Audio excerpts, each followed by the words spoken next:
बिस्मिल्लाहिर्रहमानिर्रहीम। अस्सलामुअलैकुम dear students.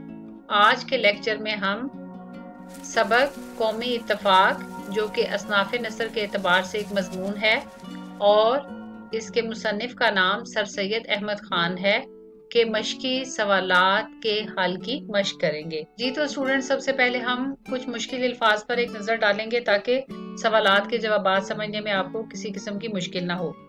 पहला लफ्ज है हब्लुल मतीन, मजबूत रस्सी, पक्का वसीला, नेस्तो नाबूद, तबाहो बर्बाद। उर्वातुल वुस्का, उर्वा कहते हैं हल्का, कड़ा, वुस्का मजबूत। उर्वातुल वुस्का का मतलब है मजबूत, हल्का, मजबूत, कड़ा, मजबूत सहारा, यानी ऐसा मजबूत सहारा जिसको थामने के बाद किसी दूसरे सहारे की जरूरत ना पड़े। तो सबक के हवाले से इसका मतलब है मजबूत, हल्का, मजबूत जरिया यानी इत्तेहाद। अबनाए जिन्स, एक ही जिन्स। अबनाए बुनियाद से है यानी जिसकी बुनियाद एक ही जिन्स पर हो, एक ही ग्रोह से ताल्लुक रखने वाले अफराद। बामुतक़ज़ाए बशरियत, इंसानी तकाज़ों के मुताबिक। आधा लफ्ज, ये वाला लफ्ज जो है बामका, ये मुताबिक के मानों में आता है और बामुतक़ज़ाए बशरियत यानी इंसानी तकाज़ों के मुताबिक। द नेक्स्ट वन इज नसिया मनसिया, यानी फरामोश करना, भुलाया हुआ, भूला बिसरा, भूला हुआ। तो ये भी लफ्ज नसियान से है। नसियान का मतलब है भूलना, तो नसिया मनसिया, फरामोश करता, भुलाया हुआ, भूला बिसरा, भूला हुआ। जल्बे मुनाफत, नफा हासिल करना, जल्ब हासिल करना, तलब करना, मुनाफत नफा से है। दफाए मुजरत, यानी दफा का मीनिंग जो है वो दूर करना, बचना, दूर होना। तो मुजरत मुजिर से है यानी के नुकसान से बचना। इसी तरह से तनज़्ज़ल पस्ती, जवाल। बाबी, मेरे माँ बाप या मेरा बाप का मतलब है बाप से है, मेरा बाप। अंता, आप पर। कुर्बान हूँ, व उम्मी, और मेरी माँ। माँ के लिए है और छोटी ये जो है वो मेरे के मानों में आती है। ठीक है बेटा, यानी मेरे माँ बाप आप पर कुर्बान। तनाज़ात, झगड़े, रंजिशें। रेशा गया, घास का तिनका, मुबद्दल, तब्दील। माने, रोकने वाला, मरदूद, रद्द किया गया। हम कहते हैं ना, मैं पनाह मांगता हूँ अल्लाह की शैतान मरदूद से। मरदूद कहते हैं रद्द किया गया। अदावत, दुश्मनी। जी तो स्टूडेंट्स, अब हम सवालात के जवाबात की तरफ आएंगे। सवाल नंबर 1, सर सैयद के नज़दीक इस्लाम ने कौम का क्या तस्वुर पेश किया।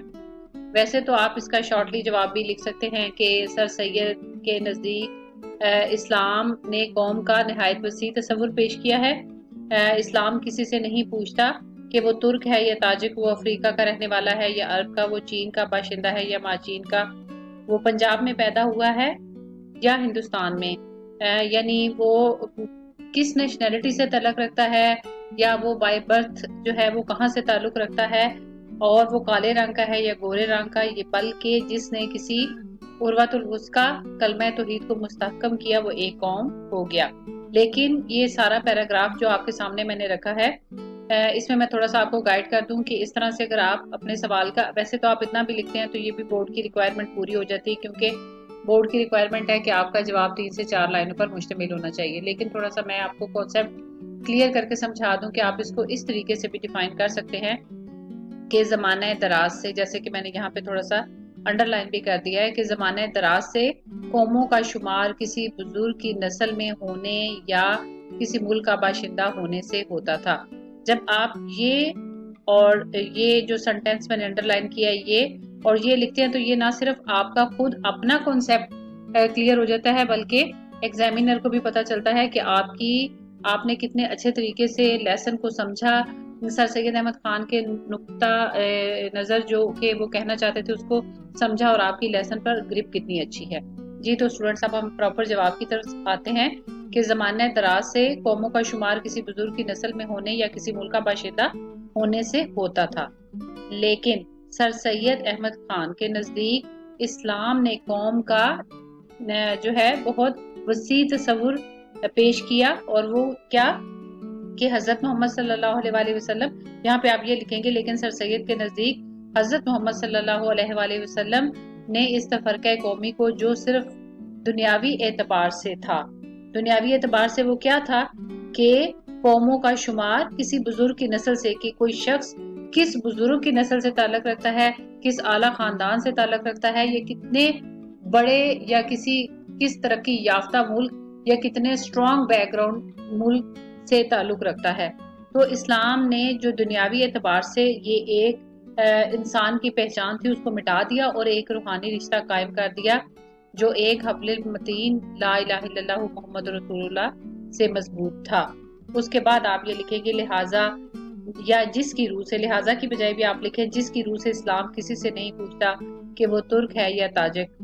اب یہ دیکھیں نا، یہ چیز اس کو سپورٹ کرتی ہے کہ پہلے تھا کہ زمانہ قدیم سے جو ہے وہ نسل کو دیکھا جاتا تھا، کسی ملک کا باشندہ ہونے کو دیکھا جاتا تھا، لیکن اسلام نے جو ہے وہ تمام انسانیت کو ایک کلمہ سے جوڑ دیا، ایک مرکز سے جوڑ دیا، جس کی روح سے اسلام کسی سے نہیں پوچھتا کہ وہ ترک ہے یا تاجک، وہ افریقہ کا رہنے والا ہے یا عرب کا، وہ چین کا باشندہ ہے یا ماچین کا، وہ پنجاب میں پیدا ہوا ہے یا ہندوستان میں، ٹھیک ہے۔ تو یہ پہلے ترک ہے یا تاجک، اس نے یہ نسل والی بات کو کلیریفائی کر دیا، اور کس ملک کا باشندہ ہے وہ یہ تمام جو ہے کہ ترک، تاجک، افریقہ، عرب، چین، ماچین، یہ اس کو ڈیفائن کر دیا، اور یہ کہ وہ پنجاب میں پیدا ہوا ہے یا ہندوستان میں، وہ کالے رنگ کا ہے یا گورے رنگ کا، بلکہ جس نے کسی عروۃ الوثقی، اب یہ والی لائن بھی آپ کی اس میں ڈیفائن ہو گئی کہ جس کسی نے بھی عروۃ الوثقی یعنی ایک مضبوط کڑے کو، جس کو تھامنے کے بعد کسی دوسرے سہارے کی ضرورت نہیں رہتی، اور وہ کڑا، مضبوط سہارا، مضبوط مرکز کیا ہے؟ کلمہ توحید، یعنی اس بات کا اقرار کہ اللہ تعالیٰ ایک ہے، اس کے سوا کوئی معبود نہیں، اور حضرت محمد صلی اللہ علیہ وآلہ وسلم اللہ کے آخری رسول ہیں، وہ مستحکم کیا، وہ ایک قوم ہو گیا۔ سوال نمبر 2، سر سید نے مسلمانوں کی کن باتوں پر افسوس ظاہر کیا ہے؟ سر سید نے مسلمانوں کی ان باتوں پر افسوس ظاہر کیا ہے کہ ہم سب آپس میں بھائی بھائی تو ہیں، مگر مثل برادران یوسف کے ہیں۔ جی تو بچوں، یہاں پہ یہ مثل کہتے ہیں مانند کی طرح، برادران یوسف کے ہیں یعنی حضرت یوسف علیہ السلام کے بھائیوں کی مانند ہیں، حضرت یوسف علیہ السلام کے بھائیوں کی طرح ہیں۔ یعنی سر سید نے مسلمانوں کی ان باتوں پر افسوس کا اظہار کیا ہے کہ ہم بظاہر تو آپس میں سب بھائی بھائی ہیں، مگر ہماری مثال جو ہے وہ یوسف علیہ السلام کے بھائیوں کی طرح ہے۔ تو مثل برادران یوسف یہاں پہ اس لیے ڈیٹیل سے بتانا ضروری ہے، یہ ایک تلمیح ہے۔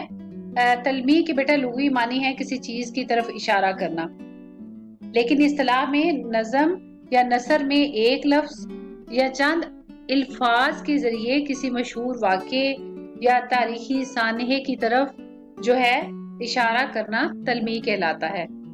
جہاں تک یہ مثل برادران یوسف یعنی برادران یوسف کی تلمیح کا تعلق ہے، تو جیسا کہ آپ جانتے بھی ہوں گے بچے کہ حضرت یوسف علیہ السلام جو تھے وہ حضرت یعقوب علیہ السلام کے بیٹے تھے، اور حضرت یوسف علیہ السلام کو اللہ تعالیٰ نے بے پناہ حسن سے نوازا تھا، حسن صورت اور حسن سیرت، یعنی خوبصورتی کے ساتھ ساتھ اپنے اچھے کردار کی وجہ سے حضرت یعقوب علیہ السلام حضرت یوسف علیہ السلام سے بہت محبت کرتے تھے، لیکن جو حضرت یوسف علیہ السلام کے سوتیلے بھائی تھے وہ اس وجہ سے آپ سے حسد کرنے لگے، اور انہوں نے ایک دن جو ہے ایک سازش کر کے حضرت یوسف علیہ السلام کو ایک اندھے کنویں میں پھینک دیا، اور حضرت یعقوب علیہ السلام سے گھر آ کر کہا کہ حضرت یوسف علیہ السلام کو بھیڑیا کھا گیا ہے، اور حضرت یوسف علیہ السلام اس طرح سے اپنے بیٹے کی جدائی میں 40 سال تک جو ہے بیٹا وہ روتے رہے، اور جس کی وجہ سے ان کی آنکھوں کی روشنی چلی گئی۔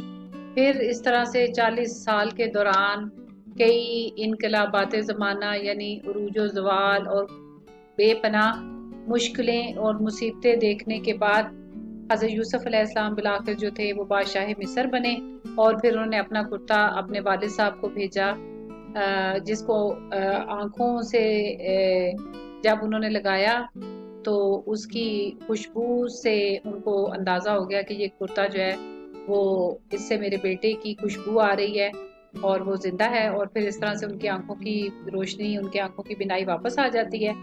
और इसके बाद जो है वो हज़रत यूसुफ अलैहिस्सलाम ने अपने वालिद साहब को और अपने भाइयों को भी जो है अपने पास मिस्र में बुला लिया। तो ये आप देखें तलमी, जैसे कि मैंने भी आपको बताया कि एक लफ्ज़ या चंद अल्फाज बोलकर किसी मशहूर तारीखी वाक़े की तरफ इशारा करना तलमी कहलाता है। यानी एक लफ्ज़ वो जब आप पढ़ते हैं या एक चंद अल्फाज का मजमुआ आप पढ़ते हैं तो उससे पूरा तारीखी वाक़या आपके जहन में आ जाता है। तो वहाँ पे पूरा तारीखी वाक़या बताने की ज़रूरत पेश नहीं आती। लेकिन चूंकि आप ग्रेड 9 के स्टूडेंट हैं, जैसा कि मैंने आपको बताया, और आप में से मोस्टली बच्चों को नहीं पता होगा और मोस्ट प्रोबेबली आप लोग तलमी के लफ्ज़ से भी ना वाकिफ हो, ठीक है। तो इसलिए यहाँ पे ये बताना ज़रूरी था, क्योंकि ये लफ्ज़ जो है आपके लेसन का हिस्सा है। तो आपसे पूछा भी जा सकता है कि बरादरान यूसुफ जो है वो क्या है, तलमी है या कवायद की रूह से तशबीह है, इस्तारा है। तो आपसे ऑप्शन भी पूछी जा सकती है। तो यहाँ आपको मालूम होना चाहिए कि तलमी किसे कहते हैं, और फिर दूसरा ये कि तलमी के मानी क्या है, इशारा करना, ठीक है, किसी खास वाक़े की तरफ। तो अब दोबारा चूंकि एक टेम्पो टूट गया था, मैं दोबारा से इसको अपने जवाब को एक्सप्लेन करूंगी कि सर सैयद ने मुसलमानों की इन बातों पर अफसोस जाहिर किया है कि हम आपस में तो सब भाई भाई हैं, मगर हमारी मिसाल जो है वो बरादरान यूसुफ की मानद है। यानी आपस में दोस्ती और मोहब्बत, यकदिली और यकजहती बहुत कम है। यानी बज़ाहिर तो हम इन तमाम सारे जज्बात का इजहार करते हैं, लेकिन अमली तौर पर ऐसा नहीं होता। यानी हज़रत यूसुफ अलैहिस्सलाम के भाई भी जैसे बज़ाहिर तो हज़रत यूसुफ अलैहिस्सलाम से बहुत ज़्यादा प्यार और मोहब्बत का इजहार करते थे, लेकिन उन्होंने क्या किया, अपने हसद जलन की वजह से उनको जो है वो एक साजिश के जरिए एक अंधे कुएं में फेंक दिया, यानी उनको मारने की कोशिश की। लिहाजा सर सैयद अहमद खान कहते हैं कि मुसलमानों में भी इसी तरह से दोस्ती, मोहब्बत और इत्तेफाक की जो है वो बहुत ज्यादा कमी पाई जाती है, जिसका नतीजा ये है कि आपस में नाइतफाकी और इख्तलाफ बढ़ता जा रहा है। कौमी तरक्की का सबसे अव्वल मरहला क्या है, यानी अगर कोई कौम तरक्की करना चाहे तो उसका सबसे अव्वल मरहला क्या है। कौमी तरक्की का सबसे अव्वल मरहला यह है कि हम सब आपस की मोहब्बत और अखुवत से अदावत और नाइतफाकी को यकजहती में बदल दें। अदावत का अखुवत बेटा होता है भाईचारा, अदावत दुश्मनी। तो अदावत और नाइतफाकी को तो कौमी तरक्की के अलावा एक छोटी सी मिसाल में अगर दूंगी कि अगर आपको कोई कामयाबी भी चाहिए तो आप जब एक टीम वर्क करते हैं, मिलकर एक काम करते हैं, यूनिटी से काम करते हैं, तो हर सूरत में जीत जो है वो आपका मुकद्दर होती है। इसी तरह से कौमों की तरक्की का सबसे अव्वल मरहला भी यही है कि सब आपस में मोहब्बत और अखुवत से, भाईचारे से जो है वो काम लें और आपस की जो दुश्मनी और नाइतफाकी है उसको यकजहती में, यानी सब एक होके काम करें और सबका जो नुक्ता नज़र है वो कौम की तरक्की एक होना चाहिए और अपने तमाम इख्तलाफात ख़त्म करके एक कौम बन जाए। आपस के जो मुफाद हैं, आपस की जो फ़ायदा है उसको अपने कौम के फ़ायदे पर तरजीह न दे, ठीक है। अपने फ़ायदों से बाला नज़र होकर अपनी कौम के बारे में सोचें। हमारा कलमा एक, हमारा नबी एक, हमारा रब भी एक ही है, तो फिर हम क्यों मुख्तलिफ फ़िरकों में बटे हुए हैं, ठीक है बेटा। तो सबसे पहले कौम की तरक्की का सबसे अव्वल मरहला ये है कि हम एक यूनिट हो के, यूनिटी जो है वो हमारे अंदर पाई जानी चाहिए। तो एक इकाई की सूरत में हम सब इख्तलाफात को भुलाकर जो है एक कौम बनकर जो है काम करें। बकौल सर सैयद अहमद, इंसान की हस्ती में कौन से दो हिस्से शामिल हैं। सर सैयद अहमद खान के नज़दीक इंसान की हस्ती में दो हिस्से शामिल हैं। एक हिस्सा अल्लाह का, एक हिस्सा अपने अपनाए जिन्स का है। अपनाए जिन्स जैसे मैंने आपको बताया कि ایک ہی گروہ سے تعلق رکھنے والے افراد، یعنی ایسی جنس جن کی بنیاد ایک ہی گروہ پر ہو. یعنی اللہ تعالیٰ نے انسان کی ہستی میں 2 حصے رکھے ہیں، ایک حصہ اللہ کا ہے، ایک حصہ اپنے ابنائے جنس کا ہے. یعنی انسان کا دل اور اس کا اعتقاد اور اس کا مذہب اللہ کا حصہ ہے. ٹھیک ہے بیٹا؟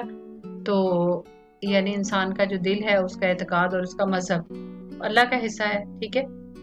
جس میں دوسرا کوئی شریک نہیں، جبکہ دوسرا حصہ اپنے ابنائے جنس کا ہے، یعنی آپ کے گروہ سے تعلق رکھنے والے آس پاس جو آپ کے مخلوق ہے اس کا، جس کا یعنی آپ کی جنس سے تعلق رکھنے والی مخلوق، یعنی حقوق العباد، جس کا تعلق آپس کی محبت، باہمی دوستی، ایک دوسرے کی مدد اور ہمدردی ہے. اور ہمیں اب اسی حصے سے غرض رکھنی چاہیے، یعنی جس طرح سے جو ہے وہ اللہ پر ایمان اور اپنے مذہب کے ساتھ مضبوط اور پکا اور دل سے جو ہے وہ اللہ پر یقین رکھنا، نہ صرف زبان سے اقرار کرنا بلکہ دل سے یقین رکھنا، اور اپنے عمل سے ایمانداری سے اپنے ہر عمل سے جو ہے وہ اظہار کرنا جو ہے وہ ضروری ہے. اسی طرح سے جو آپ کی ہستی میں دوسرا حصہ جو ہے جس کا تعلق اپنے آس پاس کے لوگوں سے ہے،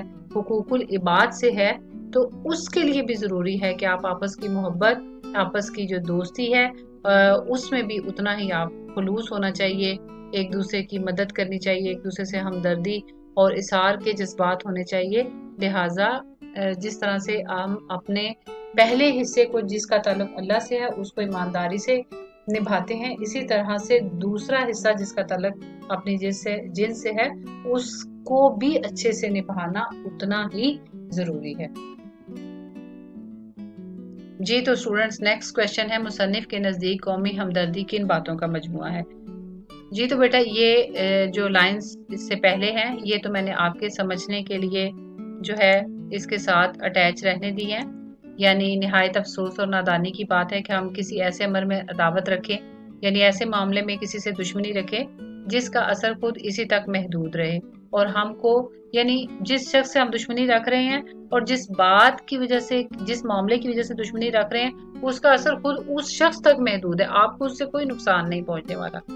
لہٰذا جو حصہ کے انسان میں اس کے ابنائے جنس کا ہے اس سے ہم کو غرض رکھنی چاہیے.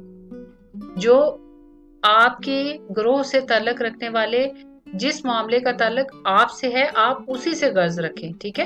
اور وہ حصہ کیا ہے؟ وہ حصہ ہے آپس کی محبت، باہمی دوستی، ایک دوسرے کی مدد، ایک دوسرے کی ہمدردی. لہٰذا اس مجموعے کا نام کیا ہے؟ آپس کی محبت، باہمی دوستی، ایک دوسرے کی مدد کرنا، ایک دوسرے سے ہمدردی رکھنا، ایک دوسرے کا خیال رکھنا، دکھ سکھ میں ایک دوسرے کے کام آنا. تو اس ساری باتوں کے مجموعے کا نام کیا ہے؟ قومی ہمدردی. لہٰذا اس کا ڈائریکٹ آنسر یہ ہے کہ سر سید کے نزدیک جو ہے قومی ہمدردی مجموعہ ہے آپس کی محبت، باہمی دوستی، ایک دوسرے کی آنت اور ایک دوسرے کی ہمدردی کا. یہ آپ کے جو سوال کا جو جواب ہے اس کا ڈائریکٹ آنسر ہے، اور اس کو آگے آپ کنٹینیو کریں گے کہ یہی ایک طریقہ ہے جس سے اللہ کی محبت، اللہ تعالیٰ کے حکم کی بھی اطاعت ہوتی ہے اور آپس میں برادرانہ برتاؤ، بھائی چارہ، قومی اتفاق، قومی ہمدردی قائم ہو سکتی ہے جو قومی ترقی کی پہلی منزل ہے. لہٰذا اس سوال کا جواب جو ہے وہ یہاں سے یہاں تک. ٹھیک ہے بچوں؟ جی تو اسٹوڈنٹس، جیسے کہ میں نے آپ کو سمجھا دیا ہے کہ یہ پراپر آنسر ہوگا آپ کے سوال کا. اب ہم آتے ہیں اگلے سوال کی طرف. ہماری قوم کے تنزل کا سب سے بڑا سبب کیا ہے؟ یعنی ہماری قوم کے زوال کا سب سے بڑا سبب کیا ہے؟ اس زمانے میں جو سب سے بڑا سبب ہماری قوم کے تنزل کا ہے یعنی زوال کا ہے وہ یہی ہے کہ ہم میں قومی اتفاق کا خیال نسین منسین ہو گیا ہے. کسی کو یعنی قومی اتفاق کا خیال بھولا بسرا خواب بن چکا ہے.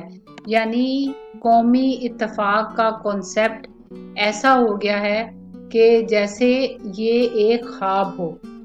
کسی کو بجز ذاتی منافعت کے قومی بھلائی یا قومی منافعت کا خیال بھی نہیں آتا.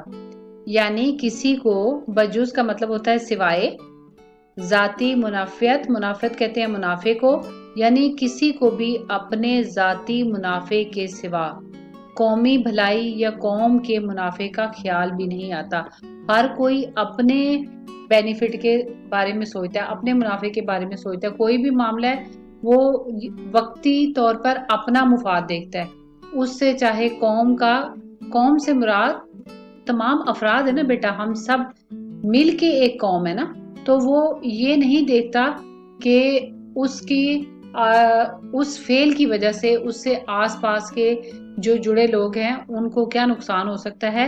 لہٰذا اب ہر شخص جو ہے وہ اپنے فائدے کو دیکھتا ہے۔ اگر کوئی کچھ کرتا بھی ہے تو اس کو پہلے اپنی ذاتی غرض مد نظر ہوتی ہے اور قومی بھلائی کے پردے سے اس کی پردہ پوشی کرنا چاہتا ہے۔ یعنی اگر کوئی کچھ کرتا بھی ہے تو سب سے پہلے وہ اس کا وہ جو اپنا ذاتی بینیفٹ دیکھتا ہے اور قومی بھلائی کے پردے میں اس کی پردہ پوشی کرنا چاہتا ہے، اور ظاہر وہ یہ کرواتا ہے کہ اس کے اس فعل میں بھی قوم کا بھلا ہے۔ یہی وجہ ہے کہ ہمارے کاموں میں برکت نہیں ہوتی اور ہم زوال کا شکار ہیں۔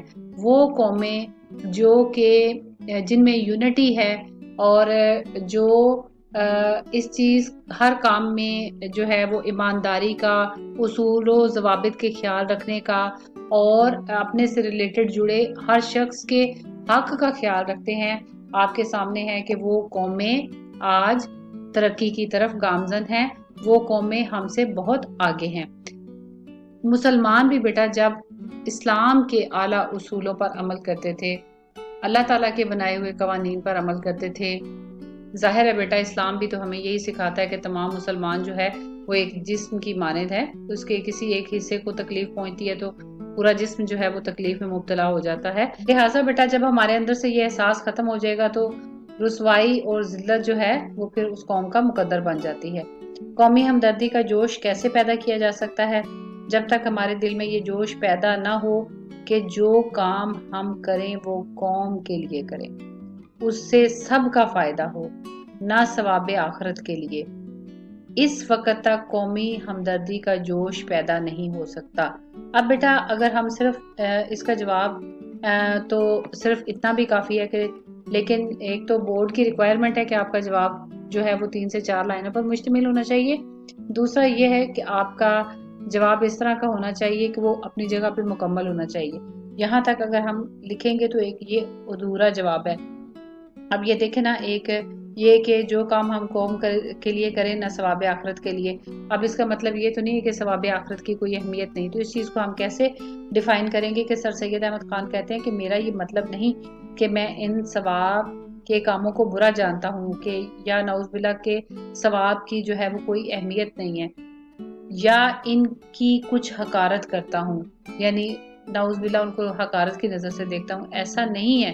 بلکہ میرا مقصد یہ ہے، یعنی سر سید احمد خان کہتے ہیں، بلکہ میرا مقصد یہ ہے کہ میں اصلی قومی ہمدردی کو ذہن نشین کرنے میں کوشش کروں اور دوسرے کاموں سے جو امتیاز ہے ان کو بتلاؤں۔ The last question، اس سبق کا مرکزی خیال تحریر کریں گے۔ جیسا کہ بیٹا آپ کو ابھی تک اندازہ ہو گیا ہوگا کہ یہ سبق جو ہے وہ قومی اتفاق کے بارے میں ہے، لہٰذا آپ نے آن دا ہول اس سبق میں یہی پڑھا کہ ہم جو بھی کام کریں اس میں اپنے جو ذاتی مفاد پر قومی مفاد کو ترجیح دیں، لہٰذا اس چیز کو ہم اس طرح سے بیان کریں گے کیونکہ یہ جو لیسن ہے، یہ سبق جو ہے وہ بیسکلی سر سید احمد خان کا ایک مضمون ہے، لہٰذا ہم یہی لکھیں گے کہ سر سید کے نزدیک، ٹھیک ہے۔ تو جو اس کا مرکزی خیال ہے وہ قومی اتفاق تو ایک بہت وسیع موضوع ہے، لہٰذا یہاں پر ہم سر سید کے پوائنٹ آف ویو کے حوالے سے دیکھ رہے ہیں۔ سر سید کے نزدیک اس زمانے میں جو سب سے بڑا سبب ہماری قوم کے تنزل کا ہے وہ یہی ہے کہ ہمیں قومی اتفاق کا جو خیال ہے وہ ایک بھولی بسری داستان ہو گیا ہے۔ کسی کو سوائے اپنے ذاتی نفع نقصان کے قومی بھلائی یا قومی نفع کا کوئی خیال نہیں آتا۔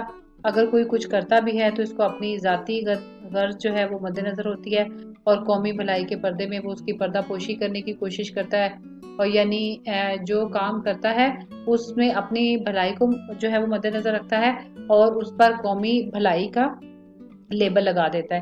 یہی وجہ ہے کہ ہمارے کاموں میں बरकत नहीं होती, क्योंकि नीयत ठीक नहीं है।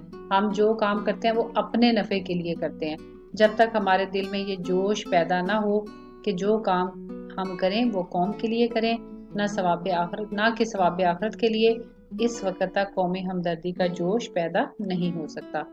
जी तो बेटा अब हम आएंगे सबक के जो MCQs हैं उसकी तरफ। सबक के मतन को मद्देनजर रखते हुए दुरुस्त पर टिक का निशान लगाएं ताकि जुमला मुकम्मल हो जाए। फर्स्ट ऑप्शन है, फर्स्ट MCQ है, सबक कौमी इत्तेफाक सिन्फ अदब के एतबार से क्या है। तो आप अगर इसकी सब ऑप्शंस को देखें, ना ये अफसाना है, ना नावल है, ना ड्रामा है। जी तो बच्चों क्या है ये? मजमून। शाबाश, very good. The next one is सबक कौमी इत्तेफाक मकालाते सर सैयद की किस जिल्द से लिया गया। जहाँ पे आपने लेसन खत्म किया था, जहाँ पे आपके सबक का इख्तिताम होता है, वहाँ आपने देखा होगा नीचे छोटी सी ब्रैकेट में एक लिखा हुआ था मकालाते सर सैयद हिस्सा पंजुम। तो ये सर सैयद अहमद खान की किताब मकालाते सर सैयद के जिल्द पंजुम से लिया गया है। ठीक है बेटा। सर सैयद अहमद खान के मुताबिक हमारी कौम से किस की बरकत जाती रही है? मजहब की, इत्तेहाद की, खुशहाली की या जमीयत की? तो हमारी कौम से जमीयत की। यहाँ पे आपने इत्तेहाद की वजह से कंफ्यूज नहीं हो जाना, आपने अपनी लेसन के मुताबिक देखना है कि आपके जो सबक का मतन है उसमें कौन सा लफ्ज़ यूज़ किया गया है। तो जमीयत की बरकत जाती रही है। सर सैयद अहमद खान ने कौन सा इल्मी और अदबी रसाला जारी किया? ये तो बेटा बहुत इम्पोर्टेंट और वेल नोन जो है वो MCQ है। सर सैयद अहमद खान ने तहजीबुल इखलाक के नाम से एक इल्मी और अदबी रसाला जो है वो जारी किया था। जी तो स्टूडेंट्स नेक्स्ट सवाल है, दुरुस्त अल्फाज की मदद से खाली जगह पुर करें। नंबर 1, हमारी कौम ने इस हब्ल मतीन की डैश को तोड़ा है। पाबंदी, बंदिश या मजबूती? तो सबक के मुताबिक आपका दुरुस्त जवाब है बंदिश। हमारी कौम ने इस हब्लुल मतीन की बंदिश को तोड़ा है। अदावत व नफाक को यकताई व यकजहती से डैश करें, मुबद्दिल करें। तब्दील नहीं आपने लिखना, तब्दील और मुबद्दिल एक हम मानी अल्फाज ही हैं, दोनों के एक ही मानी है, लेकिन आपके लेसन में यानी मतन के मुताबिक, आपके सबक के मुताबिक जो दुरुस्त लफ्ज़ है वो है मुबद्दिल। नंबर 3, रूहानी भाइयों के अलावा और भी हमारे डैश भाई हैं। दीनी भाई हैं, वतनी भाई हैं या कौमी भाई हैं? दुरुस्त जवाब है, दुरुस्त ऑप्शन है वतनी। नंबर 4, मुहज़्ज़ब मुल्कों में जो कुछ ताकत है वो सब डैश की बदौलत है। इत्तेहाद की बदौलत है, इत्तेफाक की बदौलत है या इंतज़ाम की बदौलत है? वेरी गुड, इत्तेफाक की बदौलत है। जो काम हम करें वो डैश के लिए करें, कौम के लिए, मजहब के लिए या इंसान के लिए? जी बेटा हमने बार बार पढ़ा, अब तो माशाल्लाह बच्चों का कॉन्सेप्ट भी क्लियर हो गया होगा। जो काम भी हम करें हमारी ये सोच होनी चाहिए कि वो कौम के लिए कर रहे हैं। जी नेक्स्ट क्वेश्चन है, अल्फाज तरकीब के मानी लिखें। ये मैंने आपको मश्क के आगाज में भी जो है वो करवाए थे, एक दफ़ा हम दोबारा यहाँ पे रिपीट करते हैं। वहाँ पे कुछ एक्स्ट्रा अल्फाज के मीनिंग भी थे ताकि आपको सवालात के जवाबात में जो मुश्किल अल्फाज हैं वो समझने में आसानी हो। लेकिन ये जो है वो आपकी एक्सरसाइज में जो स्पेसिफिक अल्फाजों मुरक्कबात या अल्फाजों तरकीब पूछी हुई हैं सिर्फ उन्हीं को फोकस किया गया है। जी तो बेटा पहला लफ्ज़ है हब्लुल मतीन। जैसे कि मैंने आपको बताया हब्ल रस्सी को कहते हैं अलमतीन, मजबूत हब्लुल मतीन, मजबूत रस्सी, पक्का वसीला, नेस्तो नाबूद, तबाह बर्बाद, उर्वतुल वुस्का, मजबूत कड़ा, मजबूत हल्का, मजबूत सहारा, ऐसा मजबूत सहारा जिसको थामने के बाद किसी दूसरे सहारे की जरूरत ना हो। जी बेटा ये लफ्ज़ जो है वो कुरान पाक में भी है, उर्वतुल वुस्का। इब्नाए जिन्स, अबनाए जिन्स, नोए इंसानी के अफराद, यानी इससे मुराद बनी आदम है, हम जिन्स एक ही ग्रोह से ताल्लुक़ रखने वाले। मुतक़ज़ाए बशरियत, इंसानी तकाज़ों के मुताबिक। नसीयन मनसिया, नसीयन मनसियन, भूली बिसरी। द नेक्स्ट क्वेश्चन, वाहिद के जमा लिखें। इत्तफाक, इत्तफाकात, मुल्क, मुमालिक, शैतान, शयातीन, बरकत, बरक़ात, मरहला, मराहिल, मकसद, मकासिद। सा इसकी जमा हिस्से भी है और हिस्सिस भी है। अमर, उमूर, अवामिर। फ्रेंड्स, आखिरी सवाल जो कि एक सरगर्मी है। सरगर्मी से मुराद ये नहीं कि ये जस्ट एक एक्टिविटी है, बल्कि ये क्वेश्चन आपसे एग्जाम में सब्जेक्टिव एंड ऑब्जेक्टिव दोनों तरह से पूछा जा सकता है। बेसिकली ये टॉपिक है मुरक्कब की इकसाम, फेल नाकिस और फेल ताम।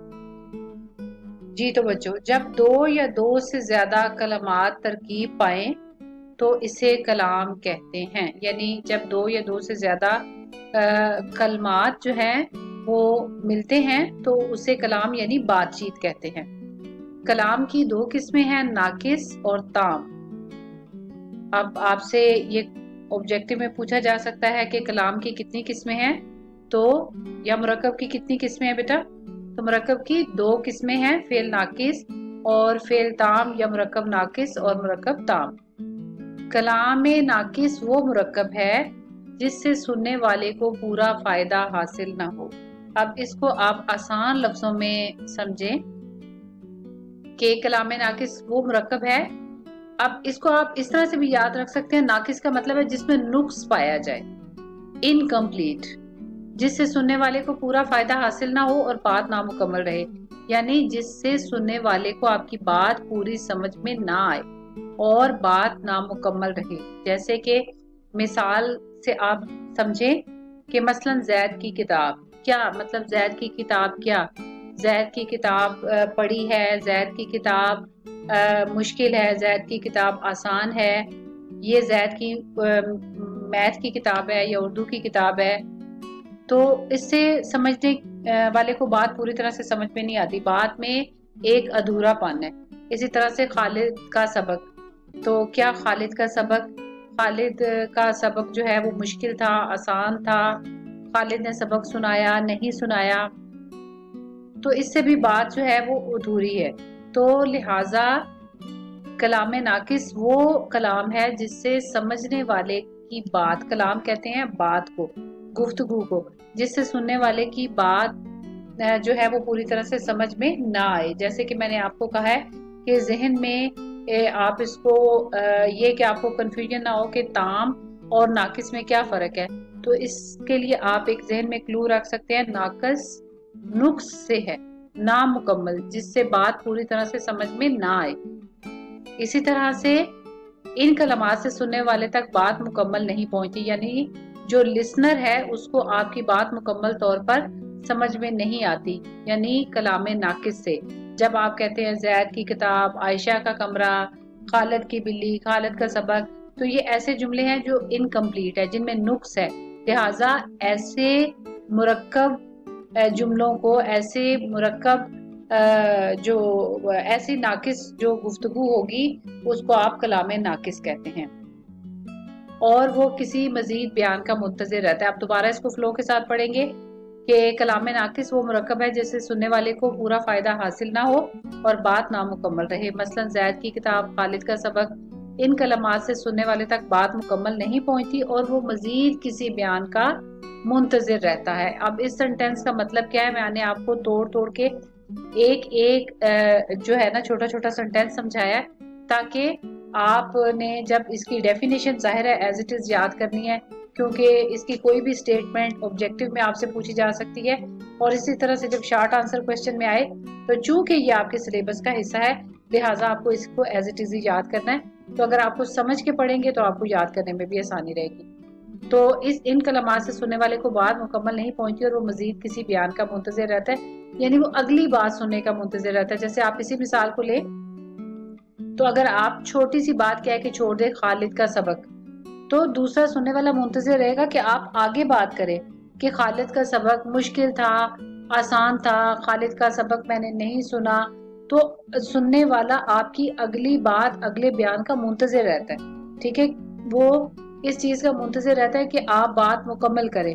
लिहाजा ऐसे कलाम को मुरक्कब नाकिस या कलाम नाकिस कहते हैं। उम्मीद है आपको ये बात समझ में आ गई होगी।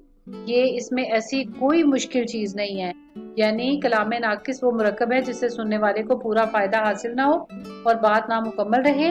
इन कलमात से सुनने वाले तक बात मुकम्मल नहीं पहुंचती और वो मजीद किसी बात का मुंतज़िर रहता है। इसी तरह से कलाम ताम, अब नाकिस का मैंने आपको बताया जिसमें नुक्स हो, जो मुकम्मल ना हो। ताम तमाम से है। कलाम ताम वो मुरक्कब है यानी कलाम ताम यानी मुकम्मल बात जिससे सुनने वाले को पूरा फायदा हासिल हो। इसे मुरक्कबे मुफीद या जुमला भी कहते हैं।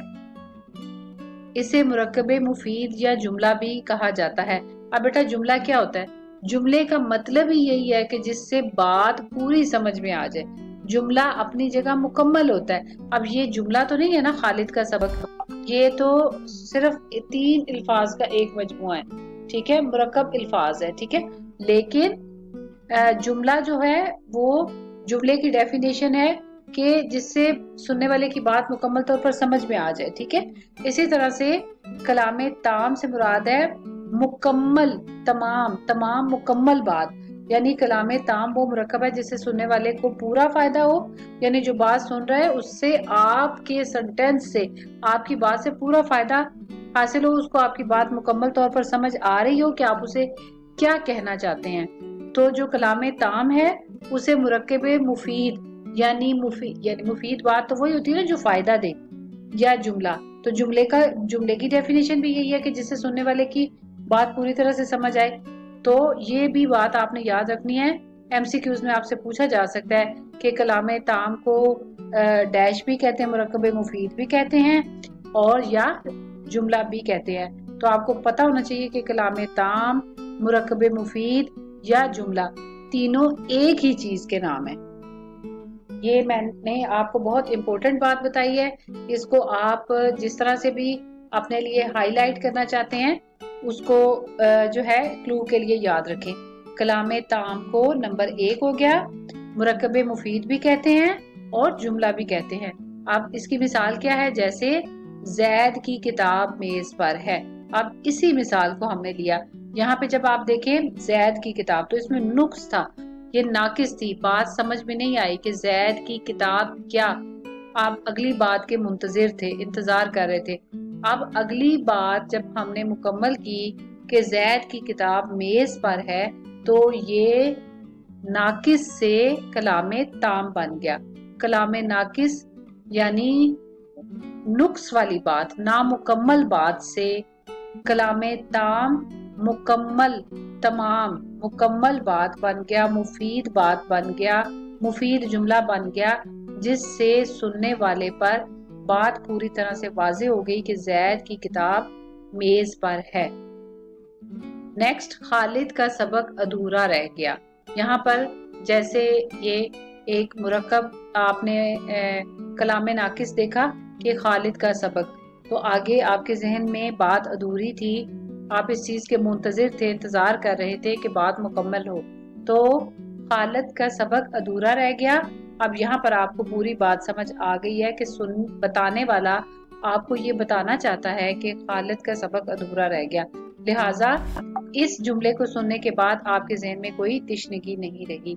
लिहाजा जैद की किताब मेज पर है, खालिद का सबक अधूरा रह गया, ये दोनों सेंटेंसेस आप देखिए, जैसे मैंने बोलने में ही कह दिया कि सेंटेंसेस जुमला, ये दोनों जुमले हैं। तो कलाम ताम पूरी बात को जुमला भी कहते हैं और मुरक्कब मुफीद भी कहते हैं।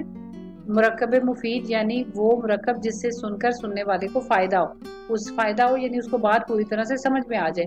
तो आपको दोनों सेंटेंसेस से बात पूरी तरह से समझ में आ रही है। लिहाजा चुनाचे मुरक्कब नाकिस में बात नामुकम्मल रहती है, जबकि मुरक्कब ताम में बात मुकम्मल होती है। तो ये भी शॉर्ट आंसर क्वेश्चन में जो है आपसे सवाल पूछा जाता है कि मुरक्कब नाकिस और मुरक्कब ताम में क्या फर्क है।